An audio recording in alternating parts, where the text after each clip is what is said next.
africaine. On en a tous entendu parler, peut-être même que toi on t'a obligé à apprendre une de ces soi-disant fables à l'école. Laisse-moi te dire qu'en réalité, il s'agissait d'un gros plagiat. Ce forceur de La Fontaine, il n'a pas seulement pris une fable, 3 fables, 10 fables qu'il a copiées, c'est des centaines de fables d'Ésope qu'il a carrément recopiées à l'identique et qu'il a servi comme ça à son public pour se faire un nom dans la littérature française. Du coup, permets-moi de te présenter le véritable auteur des fables que tu connais, Ésope. Alors, si tu as entendu parler des fables d'Ésope, on ne t'a pas forcément précisé qu'en fait Ésope était africain. Et on parle pas d'un Africain métis type éthiopien, non. On parle d'un Africain type soudanais qui était décrit par ses contemporains avec un teint charbon, un nez très large, des lèvres épaisses et des cheveux crépus. Alors Ésope est né et a grandi dans le royaume de Kémet qui est situé dans le sud du continent africain.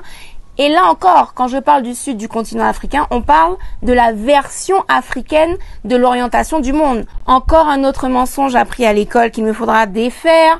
Restez connectés à Afrique Résurrection. Ésope étant très intelligent et très avide de découvrir le monde, il part l'explorer, il quitte le royaume de Kémet vers l'Orient.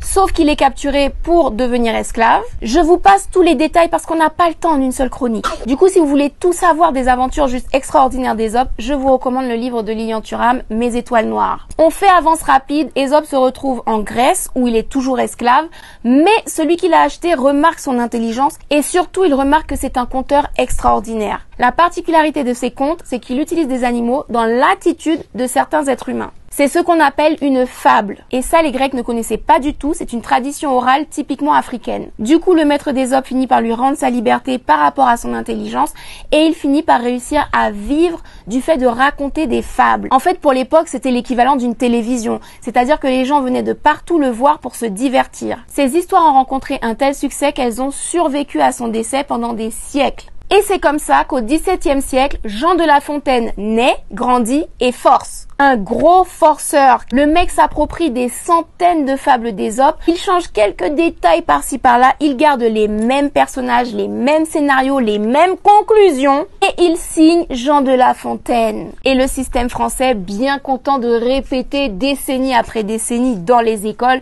que Jean de La Fontaine est un héros de la littérature française. Garde bien en tête que Ésope a vécu en moins 700 et que Jean de La Fontaine a vécu au XVIIe siècle. C'est-à-dire un écart de 2300 ans. Donc tu te doutes bien qu'à l'époque de Jean de La Fontaine où il n'y avait ni télévision ni internet pour pouvoir exposer le plagiat, eh ben toutes ces signatures de fables sont passées crème et on lui a accordé ce crédit alors qu'en réalité il n'a absolument rien créé. Gad Elmaleh aurait dû vivre au XVIIe siècle. Enfin bref, si tu connais les fables du corbeau et du renard, de la cigale et de la fourmi, du lion et du rat, tout ça n'appartient pas à Jean de La Fontaine mais à Ésope l'Africain.